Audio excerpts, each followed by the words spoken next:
All right, we are live. Welcome, everybody. I apologize for the brief delay. My production manager needs some additional training in how to send out invites, make sure that they're sending out the right link and not the 7 p.m. link, and then how to add me to the live stream. And FYI, I am the production manager. We run a tight ship around here. That guy's going to get in a lot of trouble. So I'm joined again today by what I believe is becoming my new friend, Steve Moutria from Torah Family. I enjoy talking to Steve, and especially about when we geek out on prophecy stuff. And so that's what we're going to do today. Steve has several teachings on this topic. I'll let him point people to where they can go hear more detailed teachings. But I've been intrigued by some of them and had some questions. And per one of his very first teachings on this, he's like, "But Steve, what about the 1290 days in Daniel 12 and the 1260 days in Revelation 13 and the 42 months?" And so, yes, Steve is going to be questioned about that, but probably not with that tone. So, so you take it away. This is something. Maybe there's some other people teaching something similar. I haven't stumbled across them, but Yeah, I haven't either, and that doesn't mean that I've got the niche on it in any way, stretch of the imagination.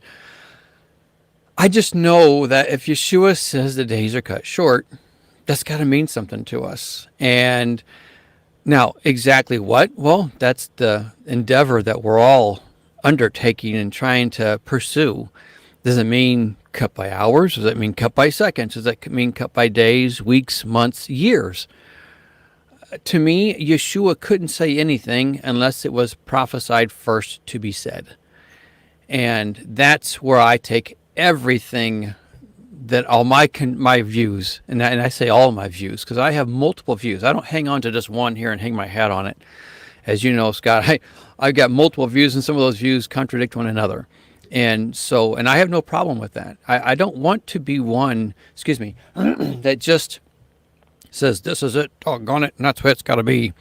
And so I want all of us to learn, and I do mean learn, because no matter how you've been brought up, what denomination, what variation of a denomination you've been brought in, everyone's got their dogmatic view that we bring into the fight, if you will. I don't want to say fight, bring into the mix. And there's nothing wrong with that. We've all had that. But I believe with all my heart that we need to hang on to those things loosely and be open to hearing other perspectives. And this is one of those topics that I personally have multiple views, and how it will play out is yet to be seen. But when Yeshua says, if those days, this is Matthew 24:22, it says, if those days had not been cut short, no one would survive. But for the sake of the elect, those days will be shortened. And so that right there, the days are shortened. And so did you want to add anything in before I just carry on? I want to do all the talking here. No. I wanted to say that, yeah, I've had some people get upset or maybe even angry because I can be I call it wiggly. In other words, I like to be malleable when it comes to eschatology, and especially it's my little pet, not pet peeve, it's my little pet project, the 7 days of creation, the 7,000-year redemptive plan. And I will admit, I told you this on the phone the other day, I have a very simple bias of 6 + 1 = 7. And I filter the resurrection and the seventh day, the rest we are striving to enter through that, the end being declared from the beginning. You have a teaching on that. And so I filter everything sort of through that very simplistic we got 6 days, so we've got 6,000. Like Messiah 2030, I've emailed the gentleman that produced that back and forth. That's where I'm telling him, I think, well, I disagree with you, sir. You have things happening at the beginning of your 6,000.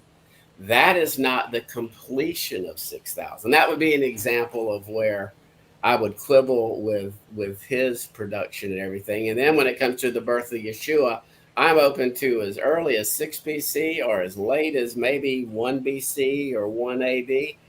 So I'm Mm-hmm. real wiggly in that, and that's where I have this little timeline, and I've always had it where 27 AD would have been the earliest I believe Yeshua ascended. I could be wrong. I don't think so. Mm-hmm. And then maybe 30. I haven't seen no scholar put it past 36 AD. In other words, Right. those are minority scholars. In other words, the vast majority believe it was between 30 to 33 AD. Some will argue as little as 20 AD. So I'm very wiggly as well. That's just my term for it. Right. Right. No, Malleable. I'm with you. Yep. Well, and the thing I think we need to remember is Yeshua had just referenced Daniel verses before this element in Matthew 24. And it says, when you see the abomination causes by that's spoken by Daniel, you know. So here now we're talking about Daniel.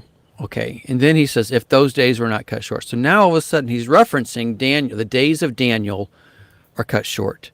So the question has to be then, well, what days of Daniel? Because Daniel gives us multiple timelines. Seriously, he gives us the 1,290, the 1,335, the 70 weeks. He gives us the 2,000. Was it 4,300 days in Daniel. Thank you, 2300. That's it. Yeah, yeah. So what element of Daniel is cut short? Because that's what he's referencing here. But the interesting thing is right after that, he says, but when you see Jerusalem being surrounded, know its days are, its time is at hand. Well, the only prophet that references Jerusalem being surrounded is Ezekiel chapter 4. And that is a sign to the northern kingdom, that when you see Jerusalem being surrounded, know that its desolation is at hand. And so so Yeshua, in essence, he puts Daniel off to the side here and says, look, these days are cut short. But when you see this spoken by Ezekiel, now you know this is about to happen. And so I can't get it out of my head, wrong or right. I'm not here to declare I've got it all together, because I don't. In fact, I go back and forth with my own teachings. I just watched one of my teachings the other day. I'm going, well, that can't be right, because now with new things you find, and then I'm going, no, wait a minute, nope, I say this here too, and then so I go back and forth with my own stuff, and so I'm not dogmatic on anything, and I mean that with all my heart. Let me throw in when we're talking about that. Certainly the prophecy in Ezekiel, but when you said that, my mind actually went to Zechariah 12 and 14.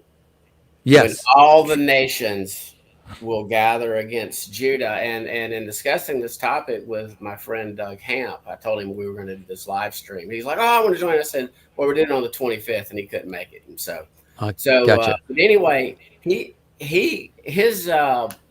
I think he made a good point. He believes that it is when the sign of the Son of Man appears, and that the house of Judah, and those passages in Zechariah 12 and 14 are very Judah-centric. They only mention the house of Judah and the house of David. They do not mention Ephraim or Joseph or the house of Israel. And so he believes that the cutting short is all the nations are gathering against Jerusalem. And I probably lean this way too. And then all hope is lost. Judah then corporately looks to him, Yeshua, who's Yod-Heh-Vav-Heh, Yah, whom they pierced, and they mourn. And then we also see Yeshua in Matthew 24 talking about, and all the tribes shall mourn. And so I see some parallels there, and I believe that is in other words, all hope is lost. All the nations from Revelation 12 have been gathered against Jerusalem, and right. and they cry out, Baruch, Baruch Yah, blessed. I can't do Hebrew well. Blessed is he who comes in the name of Yah. So I need Doug around sometimes to do the Hebrew for me. So. Well, it's funny you bring that up, because I'm just started working on a teaching simply titled "The Sign of His Coming," and I hope to get it out here soon. But Yeshua gives us three different signs of his coming. Did you know that?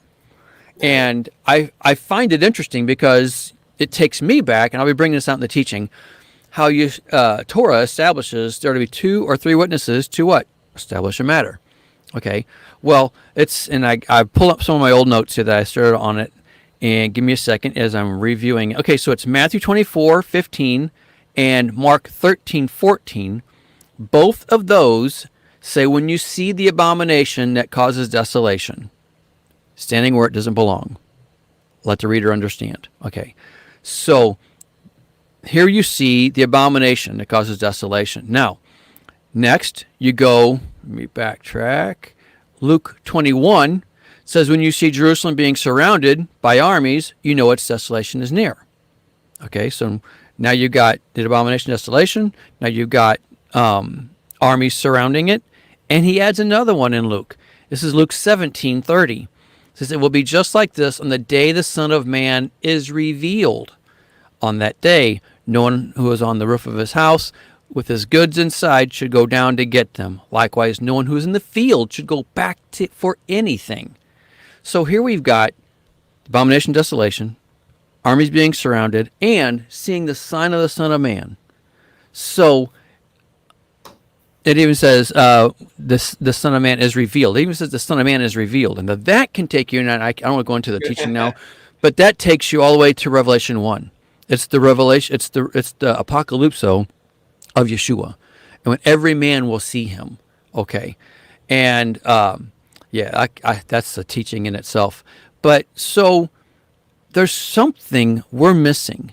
And Yeshua is giving us, I think, when you look at the book of Revelation, doggone it, man, there is like all kinds of different views and things. And we like to read it as a storyline, but it's not the case. It's just not the case. It's not like point A to point B. It's point A here, and then this part here kind of overlaps here, and this one over here kind of misses between those two, and it's all over the board. And that's the way we were all educated with that Greek linear mindset, and I like it too. I like it, but it's not the way it's presented to us. It makes it I'm sorry, simple. I interrupted you. No, that's okay. A Greek linear mindset makes it simpler, whereas more of a Hebraic mindset. Because in preparation for this, and in all honesty, I rarely prepare for any of these discussions, but I actually did a little bit of studying over the last day or two, and so. For instance, even I was looking at the two witnesses. They testify for 1,260 days. They're then killed. They then resurrect after 3.5 days, which I find very intriguing because I can't see any parallel in the Torah ever for a 3.5 day period. So right. I think that might be a Zechariah 4 day for a year prophecy. So I'm gonna go a little bit SDA and Reformed on you for the day for a year prophecy. so again, that's why I like to say I'm very malleable. I see some truth to historicism, preterism, futurism, and polemicism. I'm with you. I'm a cyclicist. If you ask me if I was one of those four, I'm going to say yes. And yes, then people agreed. are going to get frustrated because you're a preterist, partially. You're a Jesuit futurist, partially. You're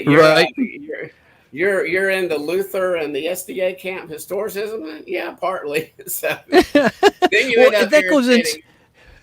end up irritating all three systems because none of them work as a single system. But if you look at it as this declaring the end from the beginning and prophecy being cyclical.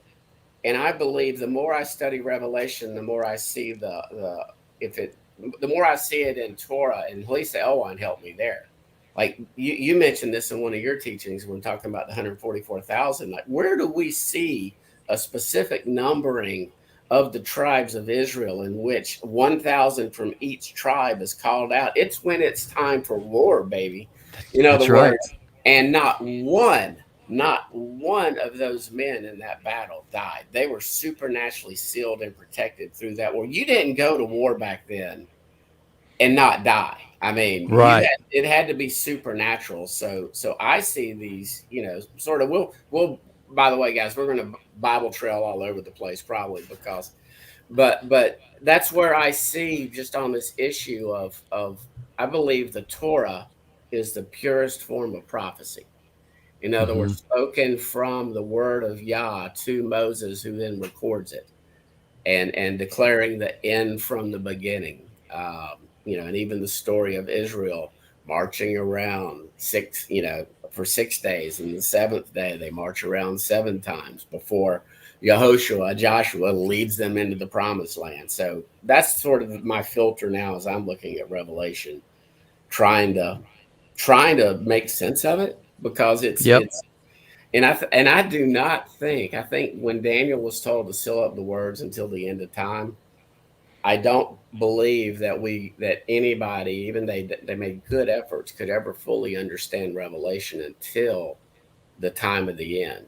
I know. I know. It's so funny you say that too, because I have several of my teachings I bring out, and if you look at with what you just said, if you look at all of the perspectives that are been given on the 70 weeks of Daniel,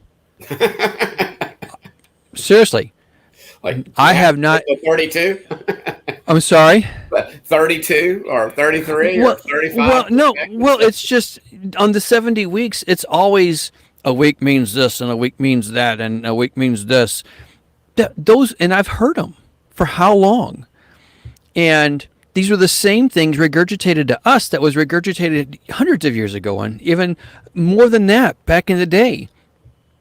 So how I struggle with saying, and I'm not saying they're wrong, because I see perspectives, but to say that is what it means for the final oomph, if you will, on how it's to be fulfilled, no. And it wasn't until this last year I put that teaching out on the 70 weeks of Daniel. I put an addendum out and several things on it even after, about how I'm sorry, but these are 70 literal weeks. And the 70th week of Daniel is the week of Sukkot. And I bring this out, I forgot what part I bring it out afterwards. I mean, it came out, I think, after the two teachings I made regarding it. Everyone forgets about the part in Daniel where he said, where it's in Daniel 9, I think it's 24, 25, he says, 70 weeks are declared for your people in the holy city, this, and this. Well, and it's the latter part where it says, and to anoint the most holy. And no one addresses that. And I looked up the Hebrew, word for word, vowel point for vowel point. It takes you back to Torah when they anointed the holy altar and the priesthood. That's the most holy. To anoint the most holy. And we all know, if you study Torah and you study the millennium, you study how history is cyclical, and you study it's Micah 4:2, Isaiah chapter 2. I forgot the verse for an Isaiah. This is that the law will go forth from Jerusalem, and the law will be preached from there on out. So he's setting everything back up for what? The Torah to be given in the millennium. But no one addresses that. And if you go back to that part, it takes how many days to anoint the most holy? That being the altar and the priesthood? 7 days. That's the week of Sukkot. And then on the last great day, 8th day, boom. Everything's done. Everything's moving forward from therefore. Thus the great rejoicing for moving forward in the Torah. I get so excited thinking about it. I'm so sorry. But I'm sorry. We completely bunny trailed like something crazy there. That's going to happen, and that's okay. but yeah, I mean, Daniel's 7th week prophecy. Again, I listened to your teaching on that. I mean, and I wasn't joking. If with amongst prophecy geeks, if you really got down to it, there's probably about 30 to 40 different views on Daniel's 70th week. I know. So you've got Michael Rood, who views it as the fulfillment, and Yeshua having a 70-week ministry. And I will say, I don't necessarily 100% agree with Michael, but he makes a good case. Well, I believe I'm one to lean very heavy towards the 70-week ministry of Yeshua. I can see it easily. But again, remember, everything, well, even as Paul wrote in Romans, everything that was given to us that was written in the past was given to us. Why? Because it's all cyclical. Everything is cyclical, pointing to what? The end. And so, and I've said this multiple times in my teachings, though it's not identical. It's going, though it's cyclical, it may not always be identical. So we have to find those little parallels. And Yeshua and Yahweh himself said, behold, I'm doing a new thing. So it's going to be new, but it's going to be something taken all throughout this part of history and putting it all together in one. But that's why I bring out the element regarding 70 weeks, because we've heard for so long it's interpreted this way. But I have not, until this last year, when I brought it out, I looked for someone else to say, surely I'm not the only one who's got it means 70 weeks. And I looked all over YouTube, all over wherever. I couldn't find, so I put it out there. I'm going, well, I guess I'm the only one, And, but that's just where I'm at. And as I always say, ask me tomorrow may be a little different, but that's a view, in my opinion, we cannot throw out. Well, were you going to say something? I got something else to know. Okay. I'm gonna steer us sort of back to the topic. Joel Blackford, who's a friend of mine, he's joined Doug and I before.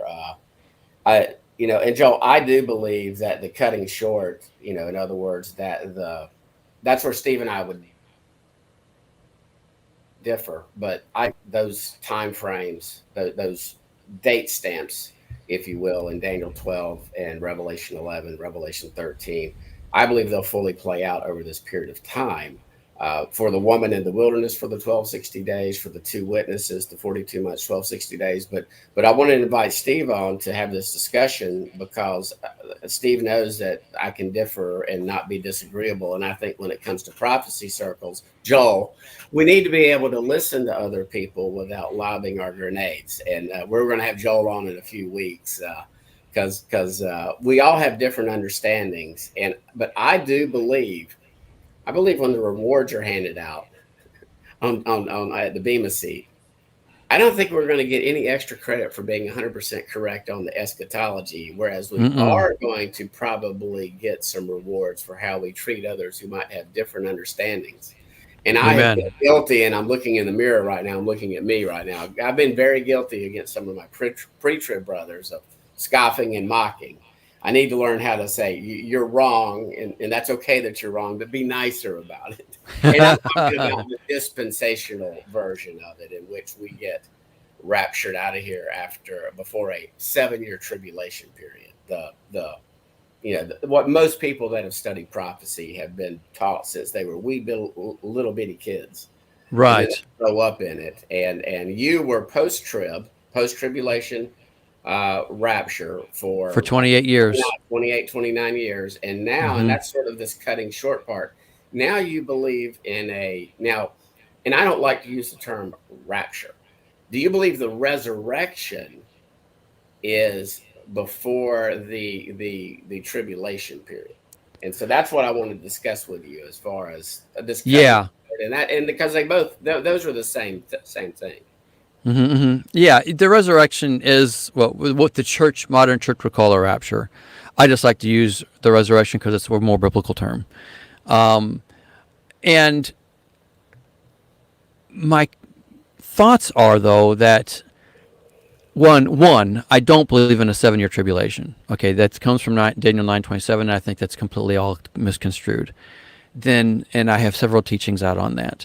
And one, I even multiple teachings, but one that comes to mind is actually that I have Satan's Greatest Masquerade Part 1 and Part 2. I discussed that, Daniel 9:27 specifically. And I want to update that teaching. There's more I want to add to it. But in all of it, if I can backtrack for a second and bring me back to this point, if you don't mind, if you can. Go ahead. It's in Daniel 12. Now remember, this is Daniel 12, the last chapter, okay? And it's Daniel 12:7. It says, "The man clothed in linen, who was above the waters of the river, lifted his right hand and his left hand toward heaven. And I heard him swear by him who lives forever, saying, it will be for a time, times, and half a time, when the power of the holy people has been finally broken. All these things will be completed." Now, this is where a lot of people will get the 3.5 years. Now, the problem with that is, those who study Hebrew, well, I can bring out to you that in this particular verse of the time, times, and half a time, it's Moed, Moedim, and Chatzi. this changed everything for me. It's not Shana, okay? It's Moed.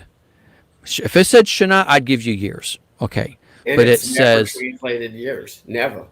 Not one not time. well, Not not one time that I could find is it ever translated years. And the reason this is where we're in alignment. I'm looking at in other words, I'm not viewing that as a 3.5 year period as 99% would. And when I mentioned it 3 years ago with Doug and with my buddy John Howler, they looked at me like I was nuts. I'm like, it's like, is Yah doing overkill here? Is he saying 1260 here, and then he's using a different terminology for it here? And I well, look at believe, what Daniel says. Well, look at what Daniel says. I'm sorry, I'm interrupting you. Verse 8. I heard, but I did not understand. So I asked my Lord, what will the outcome of this be? And then he says, go on your way, brother. So here's Daniel. He's getting all of this information, this many days and this many days and that many days, and this is what's going to happen. And then all of a sudden he's told, oh yeah, by the way, it's just going to be Moed, Moedim, and right in the middle of it all. So it's like even he's told it's going to be shortened. So the maximum punishment is declared, as I've given him before about how that works with Torah. Even the maximum punishment is declared, but he gives mercy and he cuts it to 1/7. And again, I mentioned that in detail with my teaching, declaring the end from the beginning. And as I've said this several times, when I say I believe that the tribulation will be 6 months to a year, people just scoff at me. And they go, how in the world can you say that? Surely it shows us here. And I say, here, watch this teaching. And then they get back and they're going, okay, you got a point. And I'm not saying you're right. And I'm not saying I'm right. But I'm saying there are lots of ways things can be interpreted. And we need to use caution in using our dogmatic views to cut people down and realize that we all are students of the scriptures. Let's be a student together. You know what I'm saying? Yeah, and my point is, again, I do believe we're close. I'm not going to stake my kingdom status on it, that Yeshua is returning prior to 2036, okay? But I do believe, I really do believe, and it's not just on this issue of eschatology, Steve, and this is one of the reasons I like to listen to your teachings. It's how are we going to treat our Christian brothers and sisters? How are we going to treat those in the house of Judah? Are we going to call them all fake Jews and synagogue of Satan and start throwing them under the bus? I mean, or, how are we going to treat, like even a day like today? How are we going to treat people? I did a few Facebook posts today. I went back and edited some older ones, toned them down a little bit. And it was more about, let's focus on his Moedim instead of planning on your Christmas parade. Let's say, well, if a Christian is reading that, they learn something about the Moedim. Maybe that gets them to actually start studying his appointed times. Right. And they learn about it. And then they'll go through their Torah terrorism stage 2. I mean, it's like the 5 stages of grief. I mean, right. That's and it is grief in all honesty, because you feel like you've been deceived, and not because I was a minister myself. I was a pastor, I was a youth pastor, you name it. I did that stuff. And when I was preaching from the church, it wasn't, I'm going to deceive them, ha ha ha. No, I was going with what was given to me. The same thing as the Pharisees, what was given to them. You're giving what was given to you, with an honest heart, pure heart, wanting people to grow in their relationship with the Father and Yeshua. And so it's not and I think I just wish our brothers and sisters who are still in the church would realize that we know. And it's not that we're saying you're wrong. It's saying you've been taught wrong. Please consider this. Look at what Paul gave us in 1 Thessalonians chapter 5. Test everything. Test everything. Don't just believe it because you've been taught it. Yes, those who are teaching it are great people you love, you value, you trust. And I'm not saying that there's anything ill of their motive in any way, shape, or form. I'm simply saying maybe they're wrong too. We've all believed something because we were told it was right, but until we start to test and put those things to the test, I mean, gore it hard against the scriptures and let the scripture speak for itself, that's when we realize, man, maybe this was wrong. Well, and that, I mean, And that's and it's not the problem, but again, we've got these, I don't know, 30, 40,000 denominations, and they were all set up because somebody didn't like the way this denomination was teaching something, so they started their own denomination, and this right. denomination made this a dividing line, and so again, I think the Jesuits have done a great job of dividing the protesting daughters of Rome, Hmm. and to where they're also fighting each other with all Yeah. these different denominations and move, and again, I'm not SDA. They got the Sabbath right. There were some Seventh Day Baptists back in the day. That used to be a thing. Really? Yes, yes. I mean, I've if anybody, Walter Veithey's SDA, you just spit out the bones when he starts talking about E.G. White. But as far as his knowledge of history and church history and things of that nature, I like listening to him because that way I don't have to read a book. I can actually listen to him as opposed I don't have to read a book. to. No, I'm Forget just that book kidding. stuff. I don't want it. No, I love to read, but if I can, Okay. if I can watch a football game and that I've recorded and fast forward it and listen to a teaching at the same time, then I'm kind of killing. I'm resting and learning. Right, right, But right. but we, like for instance, my dad, he I believe his biggest growth in scripture was for the first 2 years after he got saved, when he was just reading scripture, and then he started reading the theologians. He read Walvoord and Ryrie and Cheney and all the Pentecost and all the dispensations, because these guys were trained. They went to cemetery school, where truth goes to die. And so Right. they knew the Bible. And so then my dad, rather than staying in scripture, he would ask questions of the pastor who was trained. Well, don't really, Jesus didn't really mean what he said. Yeshua didn't really mean what he said in Matthew 5 because, but Paul over here, Right. and what has really happened, it comes down to a lot of times, Christians focus just on the initial salvation process. They're like Hmm. the former pagans that just got saved that don't know, they don't know anything. They're so bad right now. They have to be told, you can't worship the true God of Abraham, Isaac, and Jacob by going into the temples and having sex with prostitutes. That's a no-no. You got to stop that now. You Hmm. can't be drinking blood. These are like, they're so pagan, and Christians just want to stop there, and then you've got the justifications. Well, we got the moral law. Like Vadi Bachman, John MacArthur, R.C. Sproul. Some of I call John MacArthur calls himself a leaky dispensationalist. He's a Calvin Baptist sort of, and Hmm. he will rail against moral sin, but then make that dividing line and that distinction. And he has a huge audience. R.C. Sproul, the same thing, who was Presbyterian, same Right. thing. Vadi Bachman, who's Reformed. They will preach against sin based on and use Genesis. God created a man and a woman. And yet, you start trying to take him off of Vadi's Christmas table today, he's probably going to fight you and say all foods are clean. Right. And they just, Right. again, it's the way they've been trained. And my friend Jeff Friedlander has helped me. He said, because I was like, well, when I started studying the Moedim, he says, well, God had prepared you. God tricked me. He used my interest in Bible prophecy to study his appointed times that I was calling the Jewish feast, just because I wanted to learn more about prophecy. And Right. then I'm like, well, if these aren't Jewish, and well, Sabbath's not Jewish either, and I guess I got to stop eating bacon. And those are the big three that most people. The others are little minor stuff. Right. It's Christmas, Easter, and ham, and then they Well, go it's all. funny.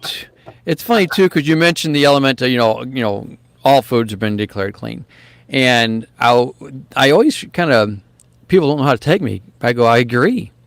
All foods are declared clean, but not all things are declared food. There's a Exactly. difference, and so they have to. It's all about rightly dividing the word of God. And the thing of it is, I know we've really gone off topic here, but the thing is, That's okay. when if you want to say, anyone wants to say that Yeshua declared, quote, all foods clean, so therefore you can now eat pork. If that was what he meant, I promise you the Pharisees would have been all over him, screaming, shouting heresy beyond reason, and they would have had a reason to find fault in him.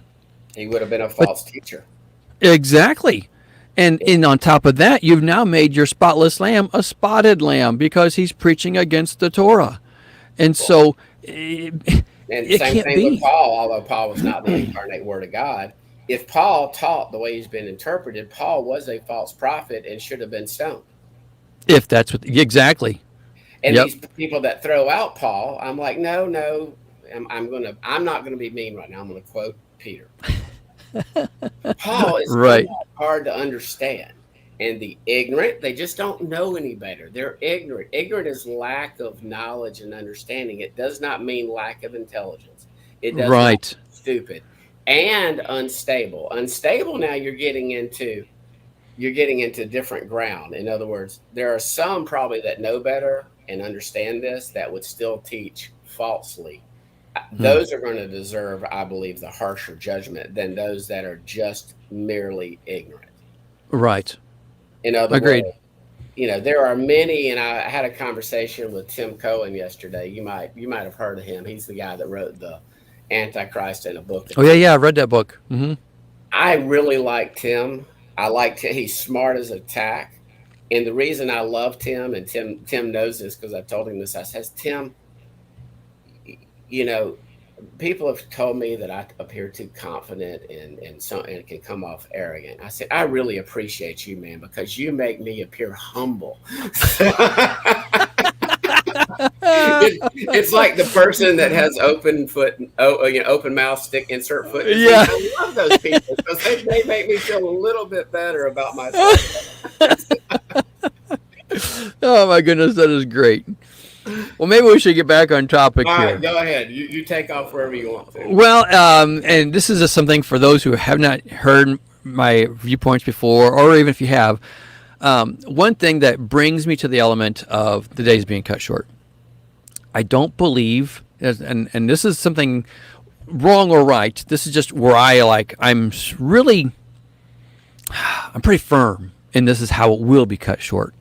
And I could be wrong, but this is with what all I've studied. I'm pretty firm that I think this is correct. How it will play out, still don't know, but that it's cut short at the beginning. It's not cut off at the end, meaning it's delayed from starting. That's how it's shortened. It's not. It starts on time, but it's cut short at the end.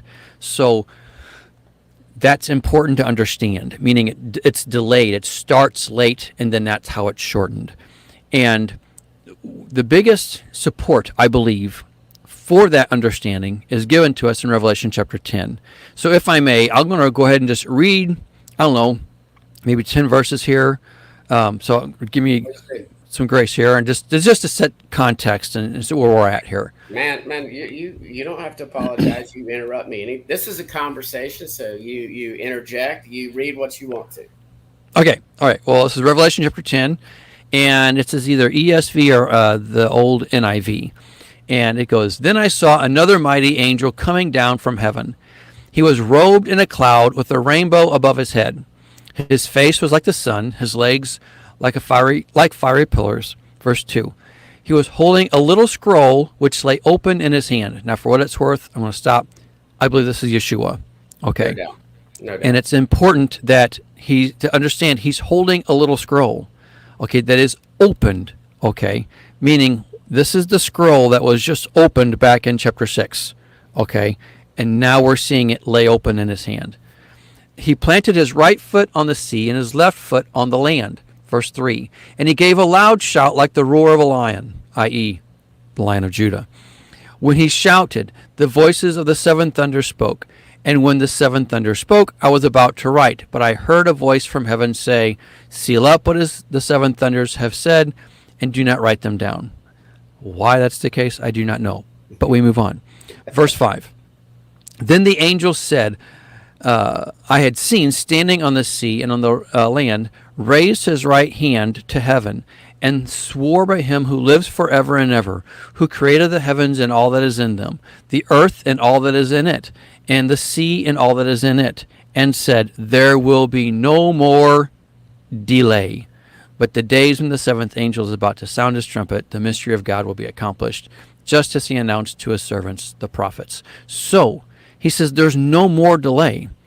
This lets us know this scroll, which had the seals or taking on it, yes, the seals were broken, but the events when we read about the seal was broken, and I saw this, the seal was broken, then I saw that, those events were delayed from happening until right here after the seven thunders speak. He says there's no more delay. So now all of a sudden, all of those, this is one reason why I tend to lean very heavily that when it kicks in gear all at once. Almost like boom, boom, boom, boom, boom. Almost like it could have been this hour, next hour, this hour, or even closer than that, or within at least a couple days. I really believe when things start to kick off, it will be just like that.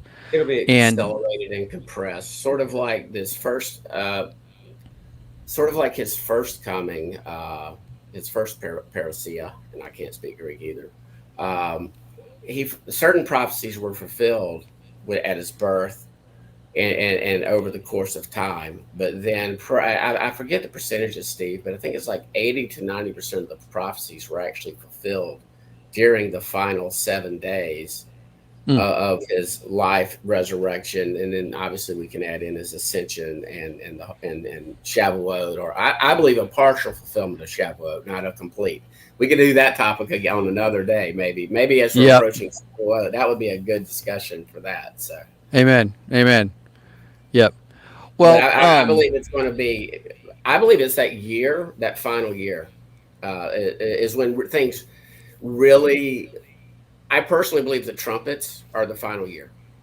Mm-hmm. That's I'm wiggly, but I believe they might start on a moed, and to your point earlier, they might end on the 8th great day. You know, and everything might be compressed within that 6 or 7 month time frame when the trumpets are sounded. Right. And that goes in line with my current understanding. When, as I mentioned before, and I mentioned this in the teaching, Declaring the End from the Beginning, how the one view that I really lean heavy to is the tribulation itself, meaning the days of the Antichrist, will be 6 months. And that is given to us from Leviticus 20:21 in our, and it talks about how he will multiply our afflictions by 7 if we don't repent. So he gives us the minimum then, but can give the maximum be as a result of our hardness of heart. Well, in the end times, he throws the book. He throws the maximum punishment, and this is why he can cut it short to 1/7, which would be, like you just mentioned, 6 months. 1/7 of 42 months is the 6 months. This is where I'm seeing how everything is cut short, and it's all going to start at the end. And let's face facts too. I mean, however it's going to play out, whenever it's going to play out, is yet to be seen. But things are moving forward very rapidly over in the Middle East, and we can't forget that right now, I've seen multiple interviews, multiple articles showing how the Jews are still having it in their heart and mind to get sacrifices established this coming spring. They've got the red heifer, and now they've had red heifers before, and a lot of people are making a big deal about that.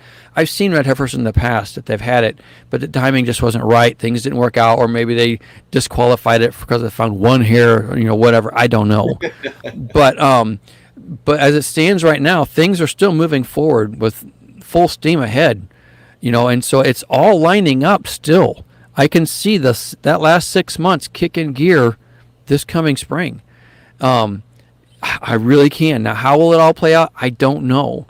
But if that's the case, I could see how the 42 months is shortened to the 6 months of the tribulation time. And that will be and I need to clarify too. When I say tribulation, that is the time the Antichrist is ruling and reigning. Now, there will be tribulation, okay, I get it, beforehand. In fact, in multiple teachings that I've given, you see a time of hard tribulation coming upon all believers. but that will not be the tribulation under the Antichrist. And Antichrist, he will start ruling, I think, from Jerusalem itself as well. Well, and that's where I'm a stickler on terminology. I mean, I bug my the guy that leads our congregation to death. I'm like, dude, you got to stop. You have to stop that. And that's when I refer to that time period, I always add the term "great" in front of it. Yeah. Great Yeah. tribulation.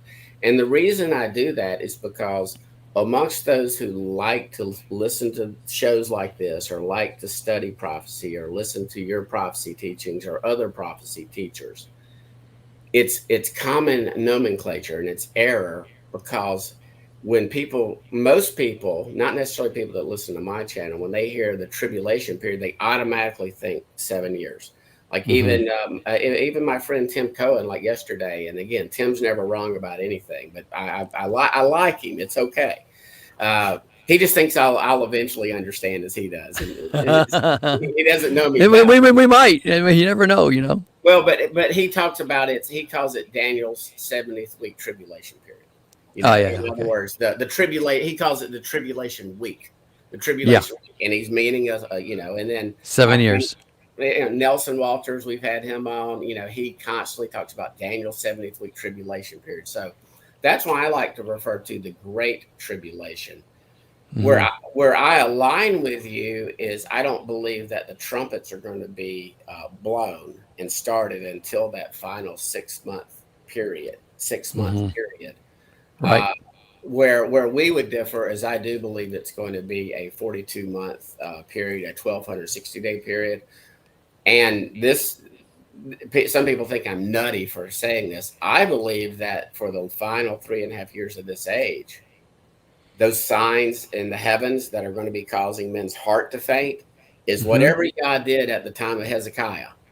He's going to undo it and restore us back to a 30-day month, a perfect 360. And I believe it happens over the final 3.5 years, and it's going to freak people out. So again, that's my understanding. Like you like to say, that's my understanding today. I may be Mm-hmm. entirely incorrect on that. I'm certainly not teaching that as "Thus saith the Lord" or anything like that. Right. Well, I'm with you on that as far as the calendar is concerned. There's no doubt in my mind that, because if you look at Acts chapter 3:21, it says he must remain in heaven until the time of restoration of all things is to come. Again, that's Acts 3:21. Think of 3:21, and so the restoration of all things that includes the calendar, and yeah. I, I'm just looking at Matthew, where that those signs in the heavens, and It says the heavenly bodies will be shaken. yeah, and Chuck Missler, and I can't find it. He did and I love Chuck's teachings. I learned a lot. I mean, bless his heart, he could never see that. His stumbling block for him as a Christian, he could never understand that the house of Judah never made up all of Israel. Oh And yeah. I mean, but that was his huge blind spot. But I guarantee you, we're going to see him in the kingdom. I mean, Oh, no doubt. You I'm know, not on the throne, but but I but think if we can bring this out real quick, because I think a lot of times people who hear about us who pursue the Torah, we think that we're the only ones going to heaven. No, that's not the case. Yeshua himself said, "He who holds to these teachings and teaches this will be greatest in the kingdom. Those who don't will be least in the kingdom." One. Then he says, "But don't be like the Pharisees." Okay. Unless your righteousness surpasses that of the Pharisees, you will not enter into the kingdom. That's what he says. So, well, what were the Pharisees? These are people who knew the Torah, did not follow the Torah. They rejected the truth. There's a difference. There's a difference of not knowing it and not following it versus knowing it and not that following it. to that point, and I'll Bible trail here a little bit. Everybody talks about the blasphemy of the Holy Spirit. That was given Mm-hmm. right after they knew Yeshua was Messiah. I Mm-hmm. believe they knew it in their heart, but Me for too. whatever reason, holding on to political power or greed or love of money, the deadly sins. When you know and you know and you know and you still thumb your nose up at your creator. I Yeah. believe, like you just said, they knew it, and then they knew Yeshua was the Messiah, Hmm. and yet they willfully, they were like Pharaoh. They willfully hardened their hearts, and so. But the point I was making, Missler had a great teaching. If anybody can find it, feel free to send it to me in an email about where he had done some research back around the time of Hezekiah, the 8th century, when every calendar, Chinese, Sumerian, Egyptian, every calendar all of a sudden went, wait, what are we going to do with these 5 extra days? I mean, they all went from 360 to where we are now, but there was a planet or I forget which one he said that came into, it was freaking out the world at the time. And it was an interesting, that was Chuck loved to get off into the bizarro stuff. He was talking Nephilim before Nephilim were cool. He was like the original, Right. he was the original Nephilim teacher, so, Yep. but, Yep. Agreed. I don't know how Yah's going to do it, but I believe something, maybe it's this planet Nauvoo everybody's freaking out about. Maybe it comes close to the Earth, and I'm just, or Planet X. I'm just Planet speculating X. right Yeah. now. I don't get off into that far It's down. Nibiru, not Nauvoo. Oh, okay, okay. Nibiru. But You said yeah, no. That's an Indian tribe. yeah, I try not to. That's the center of the pool vortex that I try to stay away from with the conspiracy Right. Right. theory. I like to swim around the edges. So that's a pool. Before I forget, too, regarding the element of, the least, I have a teaching titled The Greatest, the Least, and the Defiant, going back to, unless you really reject Torah and those are the ones who not making it to the kingdom. And because I look at my dad was a faithful follower of the faith, and I learned a ton from him, especially by his example. And he would read his Bible study, but he died back in 95. Well, we knew nothing about Torah back then. So, but yet he was faithful to what he had been given. And so now, was it Torah? No. But now he'll be in the kingdom. He'll be least in the kingdom according to Yeshua's words, but he's in the kingdom. You know what I'm saying? And so, but for those who may be struggling with that, I have a teaching simply titled The Greatest, the Least, and the Defiant, if that may help I for have a those. similar testimony. My dad, everybody that ever met him, just said he was the most humble. I didn't get that trait apparently, but anyway, and again he walked the walk. He really did. He practiced his faith. You know, he just was, again, after he got saved, he was taught, Huey, turn off your brain. This is the way it's done. And then he was taught that, and then he taught, Sunday school, and he taught. So we just all inherited some of these, twistings of Paul over the Mm-hmm. years. And Mm-hmm. and once it gets ingrained into orthodoxy, then to come out of it, it causes problems. Like today, there are many people that don't keep and celebrate Christmas. It's caused family issues. Sometimes it's on them. Go have dinner with your mama, okay? You don't Mm-hmm. have to engage in all the festivities. I bet after a year or two, she might even cook you something without ham in it. You know, Right. you don't have to go over there and celebrate the day, but you can go have dinner with your Right. family. Right. That's me and Jim Staley did something. We got pushback on it about that, about how, because I was going to go over to my in-laws. They were having Christmas Eve dinner, and people, oh, you shouldn't go. I'm like, why can't I go have dinner with my family? I'm not doing any presents. We're not playing Santa. We're not doing that. We're just going to have dinner with our family. It's Right. Sunday. So this year we couldn't go because me and my son have COVID.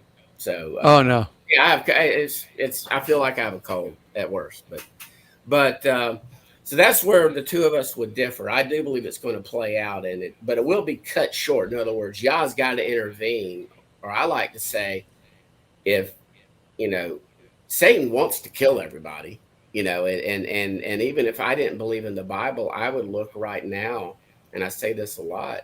If I didn't believe in the Word of God and I didn't believe in Yeshua, I would be on board with a one world government after maybe the nukes get unleashed in a small war or something Mm-hmm. like that, or after a more dangerous biological weapon, an engineered virus, is released.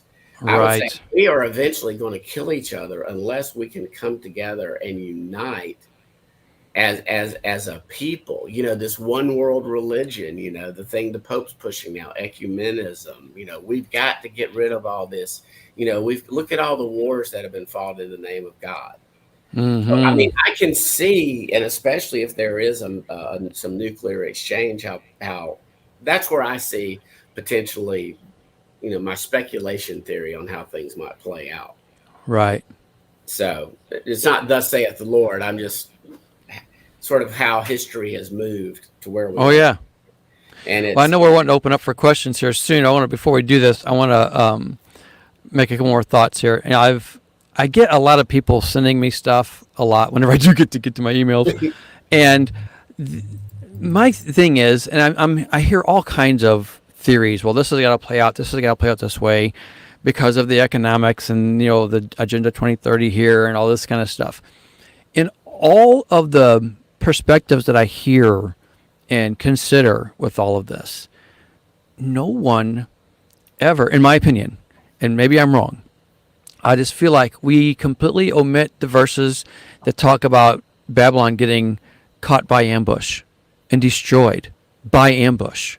Okay, meaning it's not anticipated, it's not expected. Why do we not throw this into the mix? Because that will change everything. You can have this timeline all played out and it's all going to play here by 2030 or 20 whatever, but these are like takes you to the end with all things going good.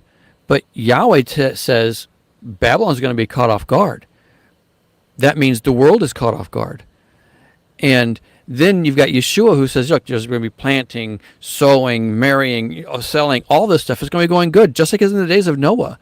Well, when you go to look at this Agenda 2030 thing and all these other things, I struggle because people are not going to be happy. It's going to, in fact, you're going to be finding civil war coming out real soon if things continue the way they're wanting it to go. And that's not even discussing the element of how we have illegals crossing the border constantly. And it's so funny. I made a World News Update 2 or 3 months ago now. I discussed how right here in Arkansas, there was a bus caught, and, it got stuck, and all these illegals were on it. And these were people who they spoke Arabic. And when I released that, I had a flood of people emailing me, messaging me on Facebook saying, we had the same thing here. We had the same thing there, all over. And I'm going, my goodness gracious. And none of this, of that is being calculated into all these timelines that the elites are throwing out there for us to try to follow. Which to me is just wag the dog. They're wanting us all to look at this while they've got something else planned that's coming that we don't even have an idea of what's going to hit us off guard. And I am a Psalm 2 conspiracy theory guy. In other words, the kings of the earth are making their plans. Yah laughs. Yeah. In other words, they're moving. They think they're on the little black and white chessboard. They're playing checkers. Yeah. Checkers. And all they are, they're just the head puppets. They're puppets. Whether they be a prime minister, the owner of the biggest banks, at the top. But I think they know what they're doing, don't you? Yeah. Okay. I think they're the most deceived of all. I believe Agreed. At this upper level of Romanism, secret societies, at the upper levels of their religion, they know they worship Lucifer. Yeah. I mean, there is no doubt. I mean, the Pope, the current Pope, no doubt knows who he worships. I believe, and not just to throw Catholics under the bus, but probably some I think there's as well. Great. That doesn't mean just because the leadership is corrupt doesn't mean the people are corrupt. Exactly. And that's why I was prefacing that because I was about to say, yes, at the upper levels of some in Judaism, right. I have no doubt that they know who their master is. And it is not Yeshua. It is not the Yah of the Bible that you and I understand. Right. But that does not mean that the local rabbi down the street is part of the synagogue of Satan. Right. Exactly. Or the local family that, is Jewish, don't lump all Roman Catholics, Jews, in with this secret cabal that I do believe they do run the world. I do believe Satan is the god of this age, and he's got his head puppets. Agreed. That have run things for quite some time, and I believe we're just witnessing the end game, sort of like the right of Avengers. You know, Right. it is. It's like the bad evil God's going to come and judge us because we humans we just need to keep living in peace and love and harmony. Yeah, we're doing a great job of that. So, You but gonna open up for Q&A at all? I put this up by I believe those days are part of the birth pangs prior to the final 7 years. If God shortens the final 7 years, it makes him a liar. He specifically cites time frames in Daniel Revelation. I want to take this first. This would be an example, and I do like Joel. I consider him a friend. Where I believe Joel has bought into Daniel 9:27 as if it's gospel truth, and there's a final 7 year period. When you're saying Whereas Joel, who are you referencing Joe again Black, now? Joe Blackford. Okay. Okay, Okay, I'm so sorry. I posted it up on the page there. So he's looking for a final 7 years. Like most people are looking for the Antichrist to confirm a covenant, to make a peace treaty with the many. I believe we could very well be in this final 7 year period, where Steve and I differ. The two of us on the screen differ. I do believe that we are given specific timeframes in Daniel 12, and we are giving a specific time frame in Revelation 11 and Revelation 13, and they're not 7 years. In other words, when we see the two witnesses die, okay, if we're in Revelation 11, I pulled this up earlier when you pulled up Revelation 10. Mm-hmm. So the witnesses just died. Verse 14, the second woe is past, and see, the third woe is coming speedily. And the seventh messenger sounded, and there came to be loud voices in the heavens saying, the reign of this world has become the reign of our master and his Messiah, and he shall reign forever and ever. It's over then. In other words, he's not just that's a different topic. Actually, it's not a different topic. We can talk about how David ruled Judah out in the for some years, and but but at that point in time, this is given right after the two witnesses have went up in the cloud, and in that hour there came to be a great earthquake, and then John records the second woe is past, and then the seventh messenger sounded, the seventh and final trumpet sounds, and that's when Yeshua starts to reign. So I believe we do have definitive timelines in the scripture, but again, the 7 years that Joel is referring to is a single witness in Daniel 9:27, based on Daniel's 70th week prophecy, which I have literally heard 20 to 30 different interpretations of it. Yep. So, you got any comments? I mean, I Nope. know you believe it's cut Nope. from 7 years to, or 3.5 years to 6 months. The 1/7. Correct. Okay. That's where I'm at. And that will be consistent within the year of retribution that is given to prophesied through Isaiah. Matter of fact, I've got it here. It's in Isaiah 34:8, 61:2, and 63:4. It says, "For Yahweh has a day of vengeance and a year of retribution, and then a year of Yahweh's favor, and then also the year of his redemption." And the cool thing is, and I mentioned this in several different teachings, all in Revelation 12, all three of those verses, again, Isaiah 34:8, 61:2, and 63:4, are all referenced in Revelation 12:10. It says, "Then I heard a loud voice in heaven say, now have come the salvation," which would be redemption, Isaiah 63, "and the power," which is the retribution, Isaiah 34, "and the kingdom of our God," which is Yahweh's favor. When he gives his ability for all his servants to rule with him, "of our God, and the authority of his Christ. For the accuser of our brothers, who accuses them before our God day and night, has been hurled down." This is that time when all three of those verses are wrapped up together in one, and it's really cool. All right, I put up this comment by Cindy. I just cannot see a resurrection happening before the end of time.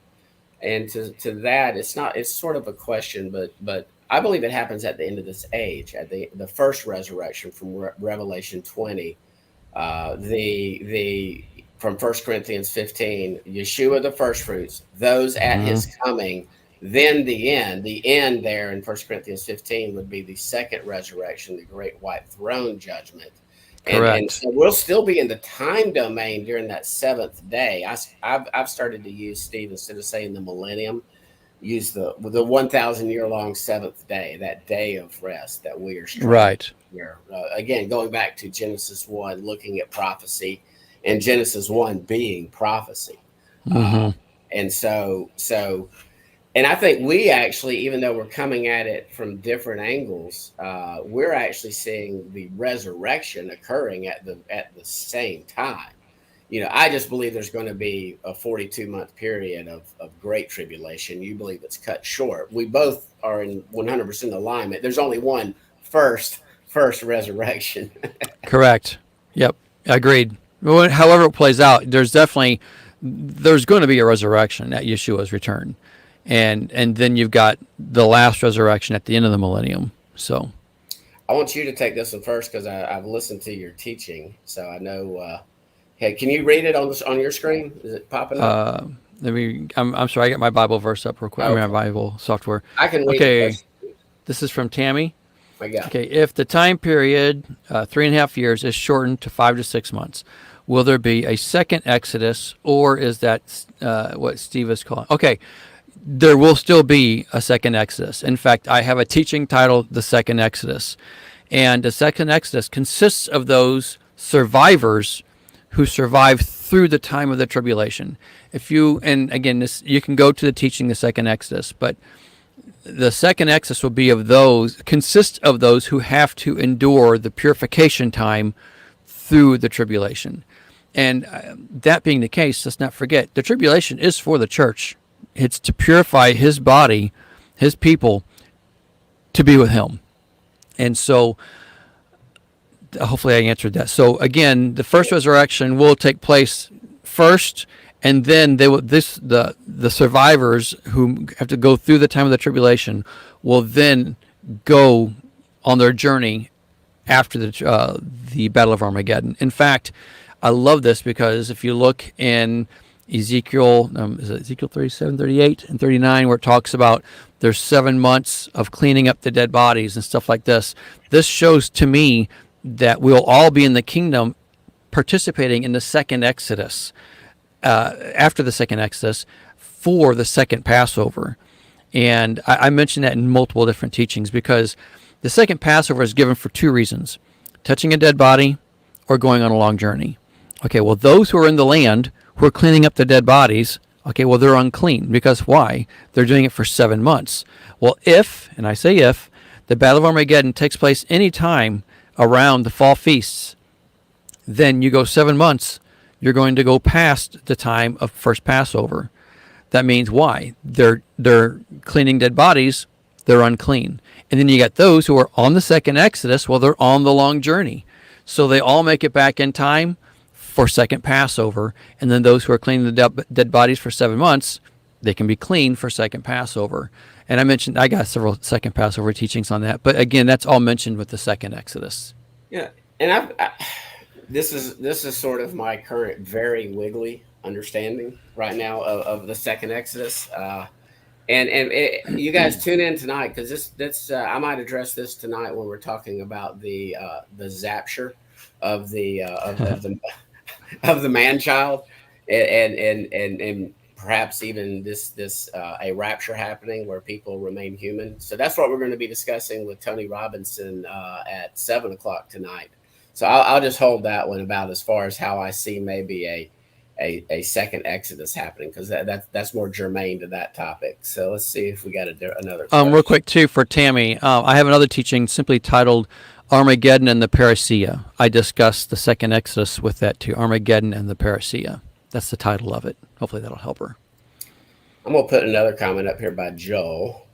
Okay. So, Joel, this is I tend to agree with Joel again as far as the counting it. I'm still leaning to Yom Teruah as being the date of the gathering and the resurrection. Although and again, I would love to have Steve on as we approach Shavuot to discuss some one of his teachings about Shavuot and how it might be the timing of the resurrection one day, because there are some definite parallels there, and something is going to happen on a future Shavuot. I'm not.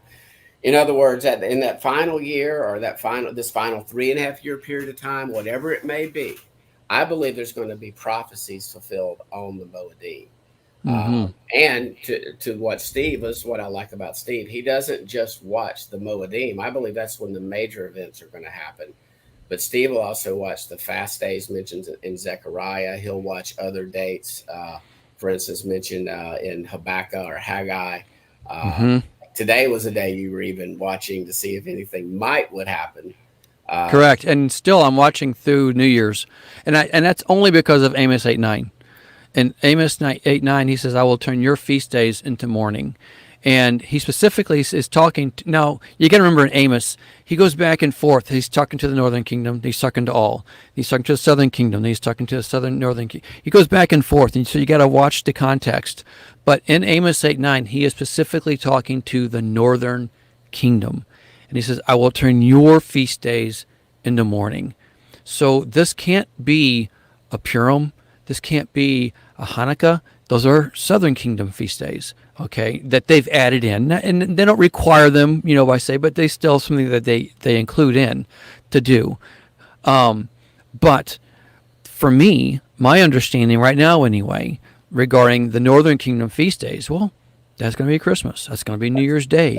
That's going to be, yeah, it's going to be, and it can even include that of Easter, So I often go back to Isaiah 24. I want to come back to Joel. Don't take Joel's black for his thing. I don't want to forget that. I'm often reminded of the earthquake that's mentioned in Isaiah 24. And we got to remember Isaiah, man, I think it's like chapters, 14, 15 on all the way up. It's a continual story overlapping one another. And it's culminating with Isaiah 24, 25, and 26. And at that time, there's this massive earthquake taking place, rejoicing taking place.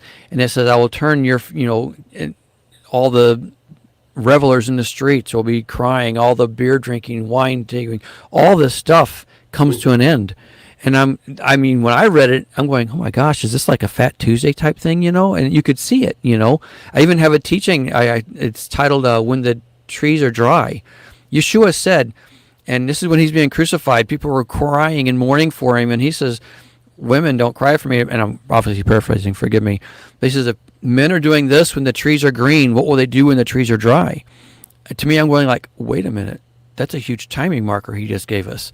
Meaning like the end is going to be culminated with starting with the dry season, the dry time, fall and winter. And so, that's why I always lean to that's why I don't think it's going to start in the spring. I think it's going to start in the winter time frame. That's why I always look to these pagan holidays in this season right now. He says I'll turn it into mourning, meaning, okay, it's here. We still got 7 days still, to go through the pagan days. Go ahead. One of the first connections I made when I started to study this out is looking at the 3 sins of Jeroboam. He had 3 sins that no northern king, even when he had reforms and throughout Jezebel, Jehu was used to get rid of the blatant Baal worship and the blatant idolatry. No king of Israel ever repented from these 3 sins. One was he set up his own priesthood, so the Levites migrated south because they didn't want to participate in apostasy. He set up his own feast days, his own holy days, his own holidays, and the idolatry of the golden calves. Roman Catholicism says hi. They set up their own priesthood. They created their own holy days. And the blatant idolatry in both Roman Catholicism, Greek Orthodoxy, and you can even see it right now in everybody's homes. I'm sorry. If Yeshua is the reason for the season, then gather with your family. Don't have the tree. Don't have these things. Have some. I think we could create some new traditions. Since we're all off today, like we have a tradition, which I didn't go because I've got COVID. We started to go eat Chinese food as a congregation, right? So and I couldn't go with them. Somebody messaged her, "Hey, by the way, the Chinese food is good." That's funny. But yeah, I just see the parallels now, the wild olive pit did not fall far from the tree Right. Right. when it comes to Jeroboam. Right. To Joel's point, he goes, my point is that we need to preach a message that when certain events occur, count the days, count in it, and stating in between. Agreed. Back to my point, Joel, though, is my current understanding is that the starting point is delayed according to Revelation 10. And so it's like you can start counting, but what's it going to do us? Because it's starting on a delay. It's not being cut short. And again, someone would say, well, then you're making this all false prophets. No, not at all. I mean, there's many times where things are, Yahweh will say, well, I'll do this. And all of a sudden, well, look at it. He's repenting. I'll do this for them then. So, but in this case, because unless it's cut short, no one would survive. Because he threw the book at them, he's going, if I let this happen, we'll have no survivors for the second Exodus. No one will come in. Okay. And so this is why where I'm standing at today is that it's delayed in its timing. And so I'm with you. I see what you're saying, but I guess I just differ in that understanding. Sweet Pea has put up, no one knows the exact day or hour, and she was sort of commenting about Joel's, and I tend to lean toward Joel's understanding there that when we see the abomination of desolation, I don't think we'll know the exact day, but I think we'll know the Moedim at that point in time. Mm-hmm. But so Sweet Pea's put this up. No one knows the exact day or hour. Yeshua said even he didn't know. He just said to discern times and seasons to be ready to watch and pray. I have something for that, if you don't mind. I was going to respond real quick with and Messiah 2030, who Steve and I both know who that is. We've been promised to secrecy. They've got a great teaching on that, and I had actually read Matthew 24 about, I don't know, umpteen thousand times, and never paid attention to right before that sentence about not knowing the day or the hour. Yeshua mentions heavens and earth will pass away. The very next sentence is of that day. Well, what day? The day the heavens and the earth pass away. Exactly. We've just read it in that this is talking about his second coming at the end of this age, as opposed to the end of the time domain. Yeah, context says everything on that, but now it's mentioned three different times if I'm not mistaken. And so, but Sweet Pea, if you look at the teaching I have, it's a written teaching. It's called Knowing the Day, and it's a written teaching on our website. You can go to it and just simply search in Knowing the Day, and it's a brief article, probably 15 minutes. You can read through it pretty quickly, and you can get some understanding of where we come from on Knowing the Day. I was just looking for a different question or comment.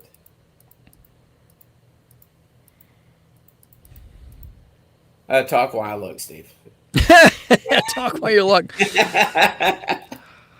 Well, I guess for me, with everything that we do have going on in the world, all I can say is I believe we've entered into a season that I consider it very difficult, in the sense that so many people are thinking, oh, it could happen right now. And I agree. I'm watching, I'm praying. But we have to live as if it's not. And this is what I've been talking to our fellowship several times. It's like you got one foot in getting ready for, oh my gosh, this is it. And another foot is we have years to go, decades to go. We've entered into that season where it's like it could be and it may not be at all. Things are screaming at us all over that, especially if you watch anything in the Middle East. I mean, Iran has declared war in the Mediterranean. You got the Houthis breaking off the Suez Canal. Let's face facts. This is huge. And if you look at the world commerce, it's really big. British Petroleum has said they're not going to be sending ships through there anymore. Multiple companies are saying, I'm not doing this anymore. I'm not going to be putting our ships at risk. And so here in America, our oil reserves are dropping drastically by the day. And I just read an article. It's like we could be weeks away from seeing gas prices triple. And I'm going, oh my gosh, because of they're manipulating. And I hate to say this. It sounds like, I'm a conspiracy theorist. Well, I guess I kind of am to some degree. But the element of the markets are being controlled. And how they're doing it, I don't know. You can talk to a specialist; they can tell you. But when I see what's going on over in the Middle East, and I don't see our gas prices being affected. In fact, it's gone down, at least in our area. It's dropped 50 cents a gallon. And I'm going like, something's wrong here. And so that alone has got me on concern and kind of more of a high alert, like, okay, things are going good. So what's going to happen next to make it not go good? This comment dovetails into what you're saying, and I'll follow up with something real quick. The tribulation was always just around the corner. Halisa likes to say that every generation has its tribulation. Like our grandfathers, World War II. Our great grandfathers, World War I. Our great, the Civil War in America, and things of that nature. But what, to your point, what's unique right now, and I'm going to do the positive prophecy first. Deuteronomy 4, Deuteronomy 30. Those are my two favorite prophecies that we will know we're in the latter days. When his people, after they're scattered, after they've done all this idolatry and pagan stuff, his people will start to return to his way. Amen. And so that's the positive that, as you pointed out, it really started happening or mushrooming around 2009, 2010. Others of us didn't get the memo until around 2017. And there was another upswell at that time around 2017. And so probably just coincidence that was like 7 years later. I don't know. But if you ask people when they started to go, wait a minute, the front of the book matters. Yeshua meant what he said in Matthew 5. And that's how I describe it to people now. They go, well, you're not a Christian anymore. I said, well, I'm a follower of Yeshua. I just believe he meant what he said. Right. So, right. so that's the positive. The other things that no generation ever had before, not at Y2K, not back in the 70s when Israel was making peace with Egypt, when my dad was, he was gung-ho on prophecy in the 70s. So Henry Kissinger was on board, and you had a Jew working out peace deals, Right. You didn't have the ability to control finance through central digital currency. Now it's just a matter of when they want to pull the trigger on that. And I believe the win is when Yah says it's time.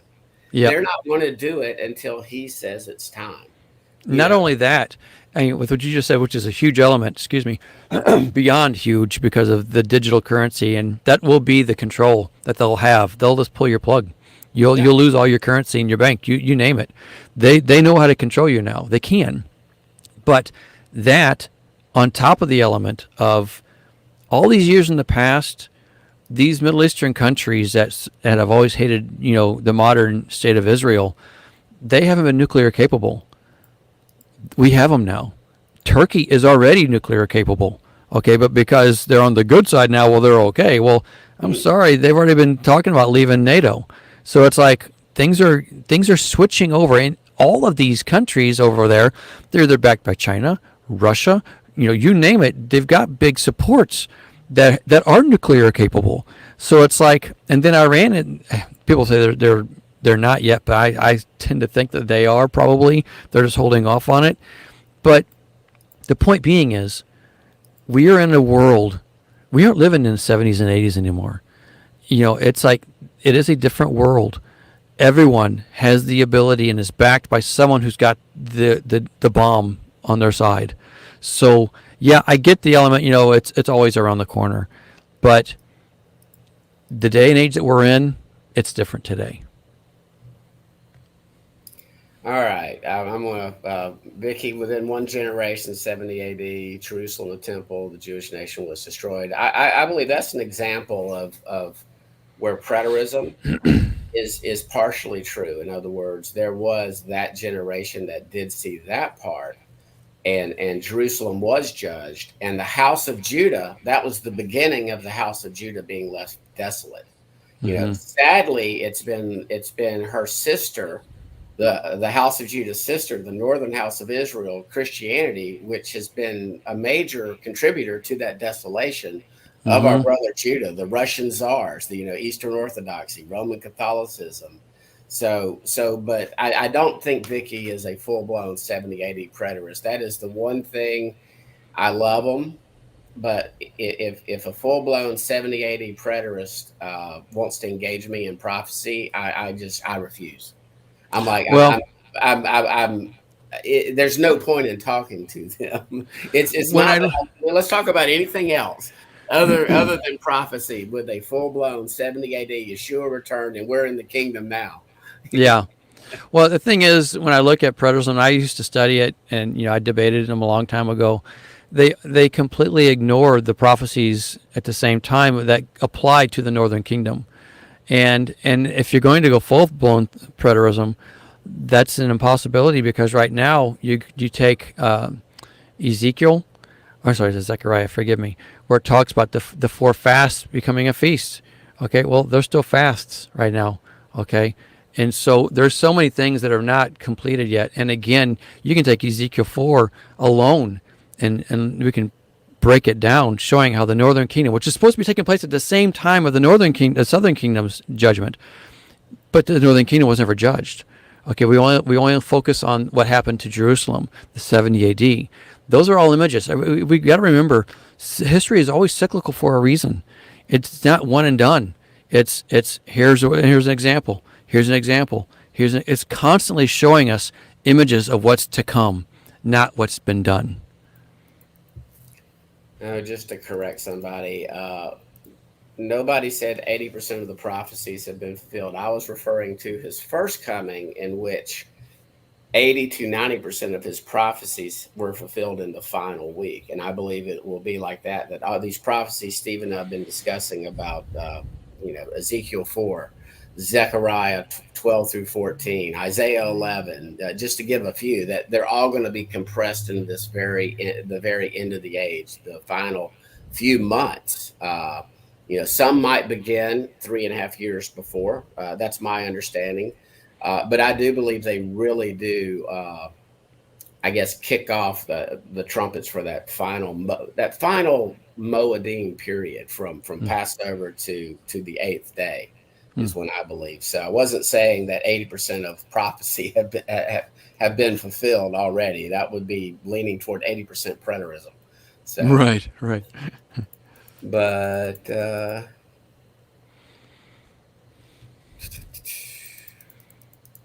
some of these questions that people have asked, I've intentionally not discussed because we're going to have Tony on, or I'm going to have Tony on. Steve's going to join us back at 7, and they more relate to the resurrection, and maybe because somebody had asked about exactly what happens at the resurrection. So tonight we'll be getting into sort of, I think, 1 Corinthians 15, 1 Thessalonians 4, 17, Revelation 20, those passages, and then discussing those two witnesses of where Philip is raptured from point A to point B on the earth, and yet he remains human. And Paul is actually raptured, or a man he knew, is raptured to third heaven to receive these visions, and yet Paul, or a man he knew, both remain mortal. So that's sort of the topic for tonight. But Yeah, that'll be fun. So let's see if there's any more. So come back at 7:00. Yep. So you got anything else you want to add on this as far as the cutting short? Because I think we covered quite a bit of it. So I think what I will do is take a brief break here for looks like about an hour and a half, and I'll meet Steve back, and Tony will be joining us at 7, and we'll pick it back up. Except there'll be 3 of us rambling all over the place. 7 at Central Time, don't forget. 7 Central Time. So, all right, everybody, I will see you guys if you want to join us again in another hour and a half. Have a blessed rest of December 25th. Amen.